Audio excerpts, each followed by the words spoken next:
Salut à tous et bienvenue dans Dreamer. Pour cette toute première émission, nous souhaitions mettre en avant le processus électoral américain. Oui, un processus compliqué à comprendre pour tout le monde.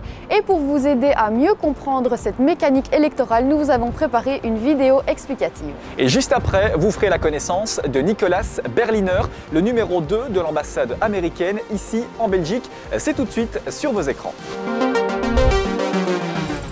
Le mode de scrutin est différent du système belge. Analysons cette mécanique. En Belgique, le vote est obligatoire. 8,2 millions d'électeurs sont appelés aux urnes tous les 5 ans pour élire leurs représentants au niveau fédéral, régional et européen.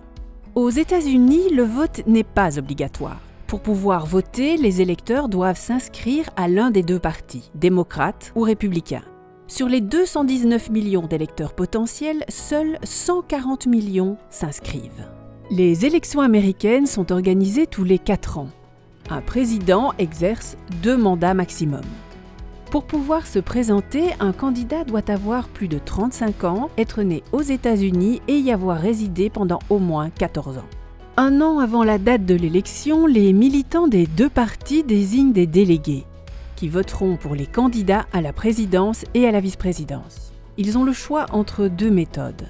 Les primaires, les voix sont récoltées par bulletin de vote. Le caucus, les voix sont récoltées à main levée. Chaque parti organise sa convention d'investiture où les délégués choisissent leur candidat à la présidence. Les Américains ne votent pas directement pour un candidat à la présidence. Il s'agit d'un suffrage indirect.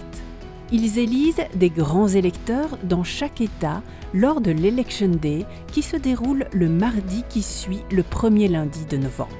Mais qui sont ces grands électeurs? Ce sont des militants méritants désignés par chaque parti. Le nombre de grands électeurs par État correspond au nombre de sénateurs, 2 par État, et au nombre de représentants de cet État à la Chambre, qui est proportionnel au nombre d'habitants. Chaque État a au minimum 3 grands électeurs. Ces grands électeurs forment le collège électoral. Ils sont 538 pour tout le pays. Ce sont eux qui votent pour le président. Pour être élu, un candidat doit obtenir 270 voix du collège électoral. Lors de l'Election Day, les citoyens votent pour les grands électeurs de leur État. Ils ont le choix de voter démocrate, c'est-à-dire pour les grands électeurs démocrates, ou républicain, c'est-à-dire pour les grands électeurs républicains. Lorsqu'un parti remporte l'élection dans un État, il obtient le vote de tous les grands électeurs de cet État. On appelle cela le winner take all. Il ne s'agit pas, comme chez nous, d'un système proportionnel. Prenons un exemple. En Californie, il y a 55 grands électeurs. Si les démocrates obtiennent 51% et les républicains 49% des votes, l'élection est remportée dans cet État par les démocrates. Ce sont les 55 grands électeurs démocrates qui voteront pour le président, et donc leur candidat démocrate. Le collège électoral, composé des grands électeurs élus dans chaque État, vote officiellement pour l'un des 2 candidats le lundi qui suit les 2 premiers mercredis du mois de décembre. Historiquement, certains États votent toujours pour les mêmes partis. Le Texas pour les républicains, la Californie et New York pour les démocrates. En raison de ce système de winner take all, les candidats axent leur campagne électorale dans les États les plus versatiles qui peuvent faire basculer le scrutin. Le président élu prend ses fonctions officielles après une période de 4 mois, afin de préparer le gouvernement et de gérer le fonctionnement de la Maison-Blanche. C'est le jour de l'Inauguration Day qu'il prononce son discours d'investiture devant le Capitole à Washington.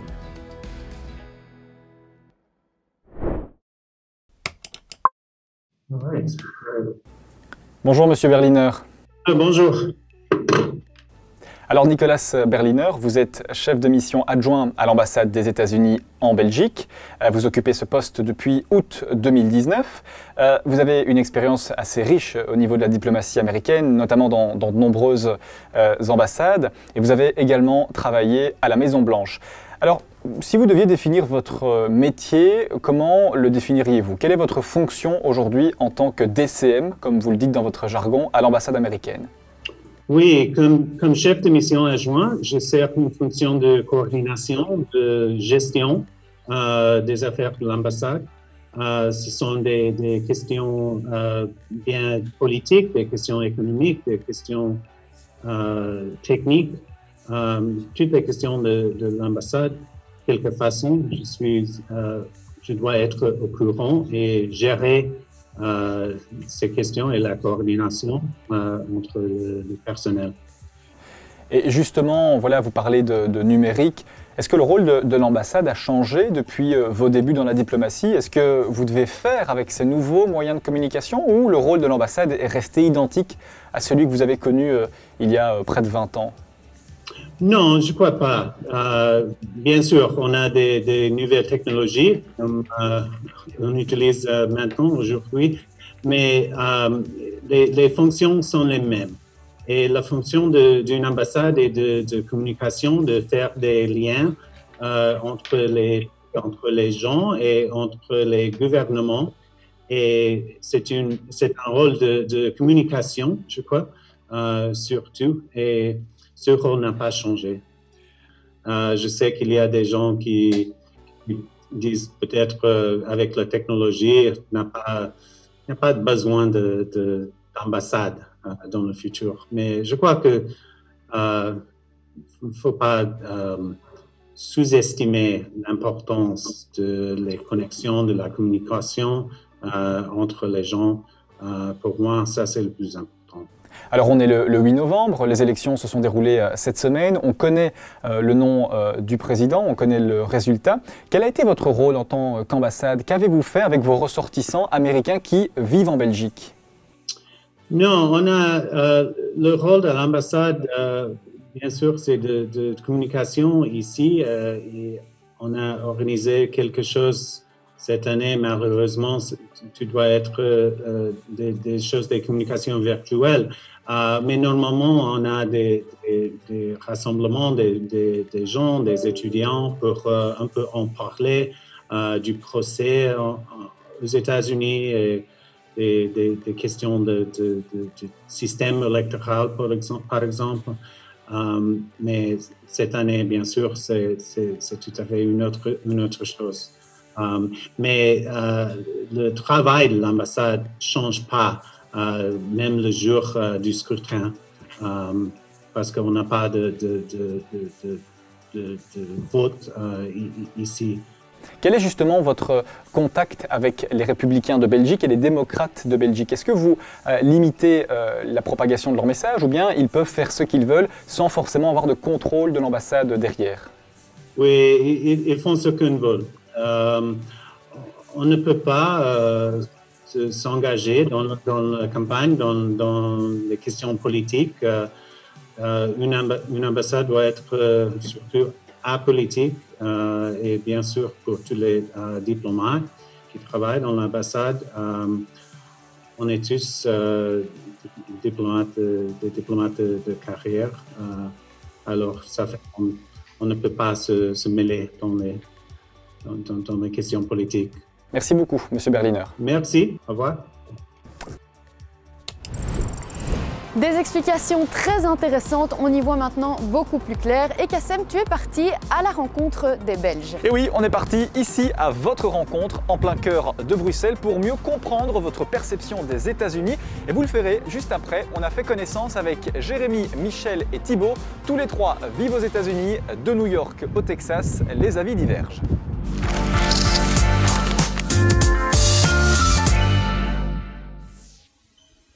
Et ça y est, on le sait depuis quelques jours, on connaît le nom du nouveau président américain et il fait déjà parler de lui. Alors avec mon caméraman, on est parti à votre rencontre pour savoir ce que vous en pensez. Venez, c'est ici, avenue Louise, qu'on vous a interrogé. Vous avez un gagnant, un préférent entre Biden et Trump?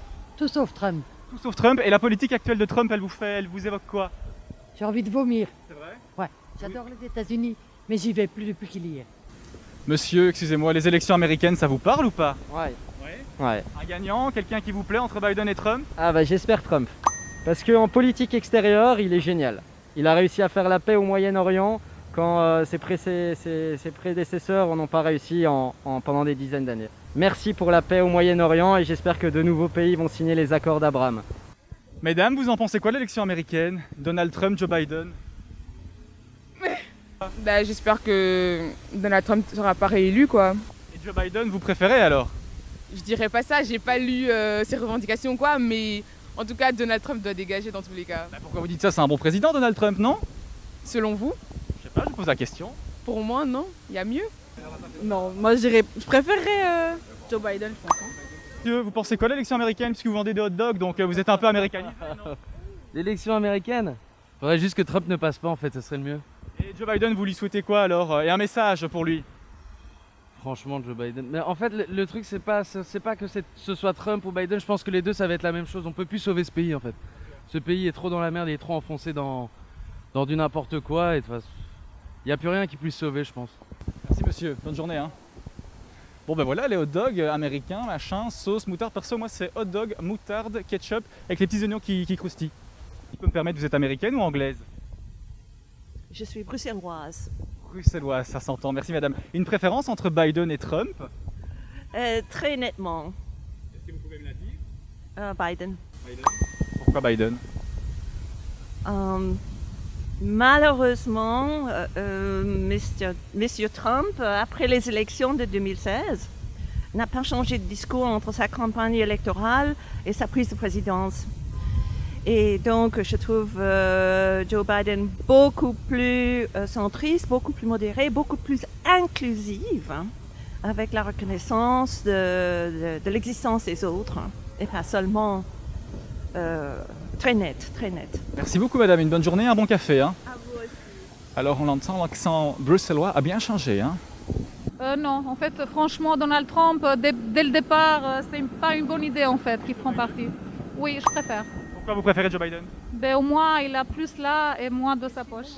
Vous pensez quoi de l'élection américaine aux États-Unis, Donald Trump, Joe Biden, ça vous dit quoi? Ah, bonne question. Bah, ce que je suis totalement contre, c'est le fait qu'on soit tout à fait contre Trump. Il y a cette espèce d'acharnement contre lui, qui est évidemment dû aux médias américains, qui sont presque tous, ABC, NBC, etc., qui sont tous pro-démocrates en fait. Donc finalement, on ne sait plus quelle est la juste raison. Et on n'a absolument personne pour toujours les juger en fait. Il y a beaucoup de choses à faire ici, beaucoup de choses à régler ici, avant de commencer à critiquer ou ouais. Bon, monsieur, vous pensez quoi de l'élection américaine? Monsieur n'a pas l'air d'être très bavard. En tout cas, vous portez le masque, c'est déjà une bonne chose. Mais si vous deviez donner un message à Donald Trump, ce serait lequel? Bon, vraisemblablement, tout le monde n'a pas envie de parler. C'est pas grave, on va continuer notre recherche. Si j'étais Joe Biden, quel serait le message? Fait mieux qu'avant. Si. Vous pensez quelque chose de l'élection américaine, Donald Trump et tout, ça vous dit quelque chose? Oui, un peu. Bah, Biden, je suis désolée, Donald Trump, bah, il est un peu fou. Oui. 11. Ouais, 11. La Belgique, c'est un peu les États-Unis, non? Lifestyle de l'Europe, machin. Non, non, non. Pas du tout. Pas du tout, non, non, non. Bon, ben moi j'étais sûr que la Belgique était le lifestyle de l'Europe. Ben, vraisemblablement pas, on a encore pas mal de choses à apprendre. On va peut-être téléphoner à Trump. Hein. Trump, c'est de la merde, c'est un con. Et Biden? Franchement, il y a moyen qu'il gagne les élections. Et en Belgique, il y a un Trump belge? Non, il n'y en a pas. Il n'y a pas plus pire que Trump en Amérique. Et le rêve américain, en un mot, c'est quoi pour vous? Burger.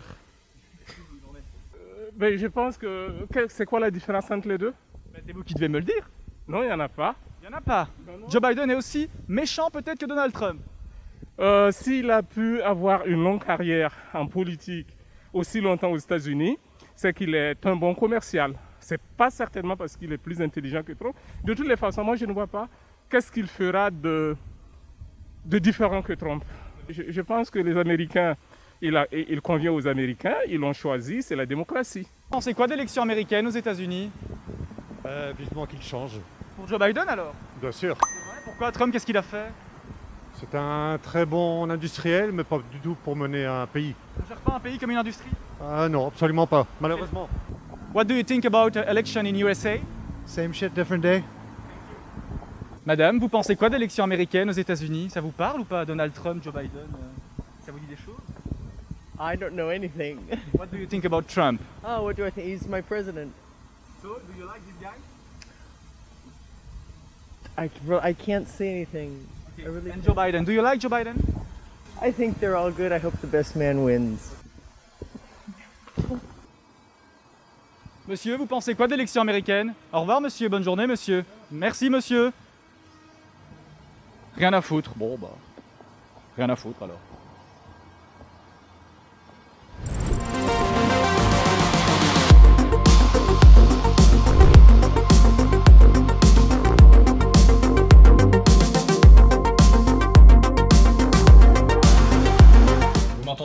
m'entendez?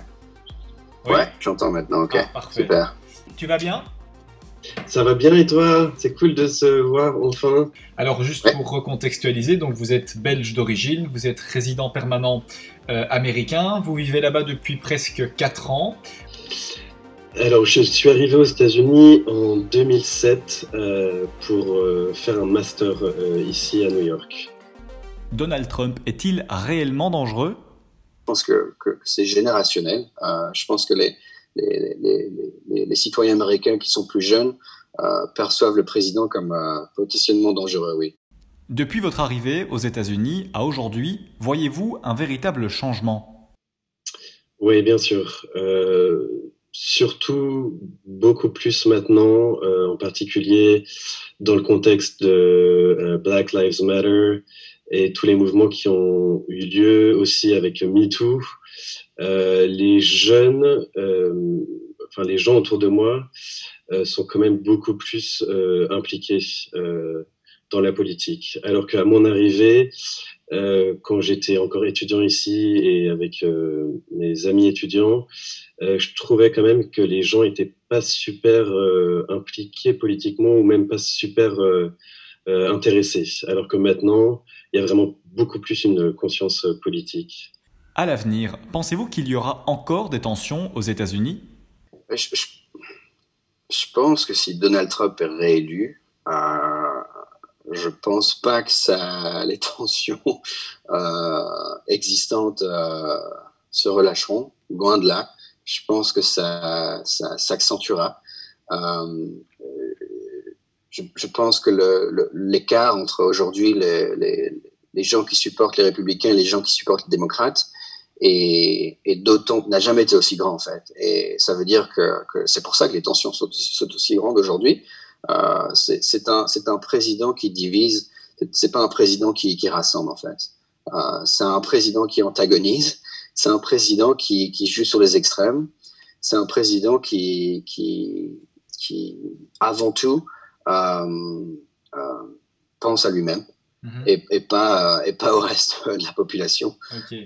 C'est un président qui est dangereux, je pense, personnellement. Alors, je pense que ça va dépendre évidemment de l'élection. Je pense que si... bon, après, c'est vraiment juste mon opinion. Si Trump venait à être élu, je pense que les tensions vont juste continuer et s'aggraver. Au point où je pense que vraiment ça peut devenir très tendu et prendre vraiment des dimensions telles que ce qu'on a vu pendant les manifestations de Black Lives Matter, etc. Donc je pense que là, les tensions peuvent vraiment s'aggraver, ce qui en même temps, ce serait pas forcément une mauvaise chose. Je pense que c'est bien quand les gens prennent conscience des problèmes et descendent dans la rue. Donc, je pense que oui, si Trump est réélu, les tensions ne vont faire que s'aggraver. Si Joe Biden est élu, je pense que le climat sera beaucoup plus, un peu plus serein en tout cas. Mais en même temps, je pense que les attentes pour Biden et pour Kamala Harris sont aussi énormes. Donc, dans les deux cas, des tensions, mais je pense que vraiment, si Trump est réélu, là, je pense qu'on peut vraiment s'attendre à des mouvements sociaux assez importants aux États-Unis.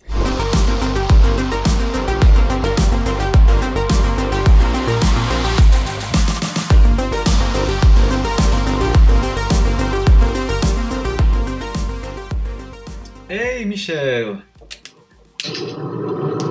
How are you? I'm good. How are you? Yes, thanks. I'm so happy to see you. You too. Yes. Comment s'est déroulée la journée de vote? It was a long line, very long line. Waited an hour and a half to vote. There were some places in Dallas that they waited almost 4 hours to vote on the first day. Yeah, and we have early voting for a couple of weeks before our actual election day. So. Biden est le nouveau président américain. Comment imaginez-vous votre pays? Hopefully he'll put things back that he and Obama did during Obama's administration. and he'll shore up the Affordable Health Care Act. He'll put back in place the pandemic response team that Trump dismantled.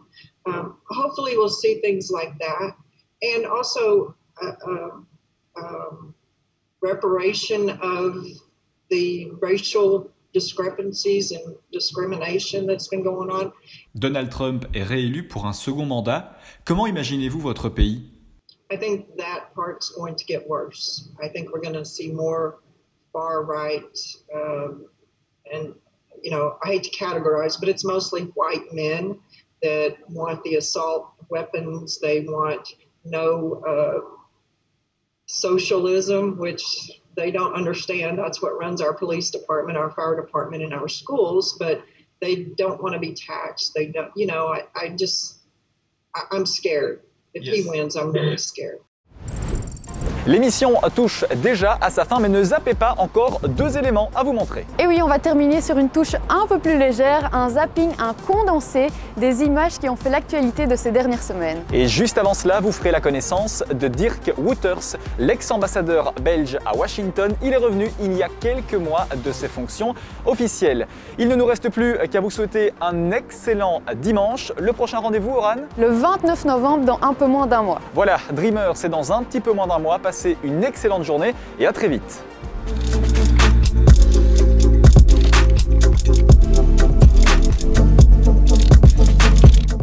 Monsieur l'ambassadeur, merci de nous accorder ce temps, de répondre à ces questions au sujet du fonctionnement de l'élection présidentielle aux États-Unis. Pourquoi Washington en particulier? Vous avez dit que c'est un poste lourd, intéressant, mais qu'est-ce qui vous intéresse politiquement, diplomatiquement à Washington? Je peux être très court en répondant à cette bonne question. C'est, selon moi, le plus beau poste pour un diplomate belge après l'Union européenne. Quelle est la nature des relations entre Washington et Bruxelles? Qu'est-ce qui s'entretient de manière générale? Oui, moi je dirais que la relation n'est pas nouvelle, elle existe depuis plus de 2 siècles. Donc les relations diplomatiques ont été établies, je crois que c'était en 1832, suite à l'indépendance de la Belgique. Donc 2 siècles, c'est un temps déjà très important. Mais moi je pourrais qualifier la relation comme, disons, respectueuse. Sur le plan économique, très très solide, et sur le plan humain, tout à fait respectueux. Et politiquement, je crois que c'est une relation correcte. On l'a vu d'ailleurs dans cette émission, le système électoral américain est complexe. Au début de l'émission, les téléspectateurs ont pu voir une vidéo récapitulative sur le fonctionnement avec les grands électeurs, le collège électoral. Vous, monsieur l'ambassadeur, en tant que diplomate, quelle est votre critique positive ou négative à l'égard du système électoral américain? Oui, je crois que vous avez bien fait de mentionner la complexité du système électorale et de la législation électorale aux États-Unis, qui est une des caractéristiques. En plus, il s'agit toujours de plusieurs élections. Il n'y a jamais une seule élection à la fois. Par exemple, ici, le 3 novembre, il ne s'agit pas seulement d'élire un président, un vice-président, des nouveaux membres du Congrès au grand complet, et un tiers des sénateurs, des gouverneurs, et aussi des parlements au sein des États. La complexité et le fait qu'il y a plusieurs élections, qu'il y a une multitude d'élections, dérive évidemment du fait qu'il faut considérer ce pays comme pas un seul pays, mais presque comme un continent avec 50 États. Après le 3 novembre, la première date importante sera le 8 décembre. En principe, entre le 3 novembre et le 8 décembre, les voix doivent être comptées dans les États. Cette date, on l'appelle parfois dans le jargon le safe harbor. Il faut que les électeurs qui sont élus, selon le système électoral américain, sont amenés en sécurité, safe harbor, pour cette date du 8 décembre. Alors une deuxième date, c'est le 14 décembre, quand les électeurs qui sont élus pour le collège électoral dans les différents États vont se réunir effectivement, tous, pour exprimer leur préférence pour un président et un vice-président. Puis le 3 janvier, il y a le Congrès, dont les nouveaux membres doivent prêter serment. Et puis, un peu plus tard, mois de janvier, je crois que ce sera le 6 janvier, il y a la Chambre des représentants et le Sénat qui vont se réunir ensemble pour confirmer le résultat, le comptage des voix, etc., etc. Qu'est-ce qui vous manque le plus des États-Unis? Il y a plusieurs choses. D'abord, la lumière. Je crois qu'il y a un peu moins de lumière ici dans notre pays, mais peut-être le plus important, c'est la mentalité d'action. C'est que ce qu'ils appellent aux États-Unis le do mentality, donc cette faculté et cette ambition de faire des choses. Merci, monsieur l'ambassadeur, d'avoir éclairé et de nous avoir répondu à toutes ces questions. Avec grand plaisir.